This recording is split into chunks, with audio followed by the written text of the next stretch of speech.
Guys अब हामी फर्किन लाग्यो। हाइट खेल्दा खेल्दा पसिना निस्क्यो पुरै। यस्तो हात पनि काट्यो गाइजहरू। यता छाला उक्किएको छ गाइज, यता छाला उक्किएको छ कि गाइज। यहाँबाट फेरि जानु पऱ्यो क्या गाइजहरू यार। यस्तो गाह्रो ठाउँबाट कति हजारचोटि ओह्राएर पोरी गर्नु पर्यो। अब हामी फुटबल खेल्न यहीँ पनि आउन सक्छौँ, जता पनि आउन सक्छौँ गाइजहरू। अब कता कता खेल्छौँ त्यो त मलाई पनि थाहा भएन। अब निस्क्यौँ गाइजहरू, एउटा निस्क्यौँ। उताको टनलबाट अर्को उताको सहरबाट उताको टनलबाट अर्को कन्ट्रीमा पुग्छौँ हामी, इन्डिया। अब हामी आउन लाग्यो। यहाँको ढुङ्गा कता गयो गाइजहरू? ए यहाँ पो रहेछ यार। यतिले लोटेको गाइज। ल गाइज अब हामी यो छोटा मोटा उकालो चढ्नुपर्छ। यतिले चिप्लेको गाइजहरू।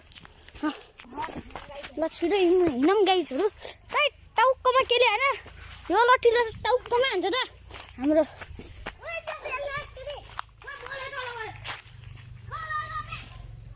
ल गाइज बल तल गयो त्यो, बल तल छोपेर ल्यायो।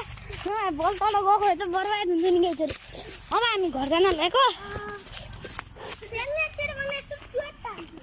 घर पुग्दाखेरि हजुरले बिच्चाको बाटोबाट सेयर गरेर एकदम यो हाम्रो भान्जाको घर हाम्रो। यो हाम्रो अर्को भान्जा केउरेनबाट आएको। हामी चाहिँ पत्ली गरीबाट जान लाग्छ गाइज।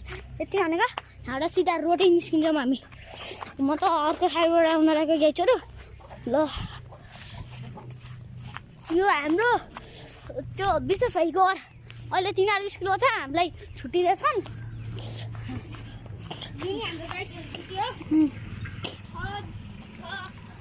6 गते स्कुल जानुपर्छ। म 6 गते स्कुल जाने गाइजहरू। यो यसको भित्रको दिप्सन दादाको घर। ए अझै हामी घर निस्किन लाग्यो। कता गयो बल? कता? ए यार बल नै कता लिएर गइदिनु यिनीहरूले? समरले बल लिएर गयो रहेछ, त्यहाँबाट आउन मिल्दैन। ढकाल ल यहाँबाट किन हो?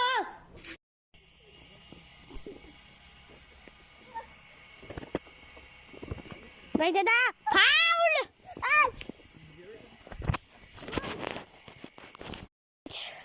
हामी फेरि अब घर फर्किन लाग्यो। यो तैँले छुबोल गर्छु।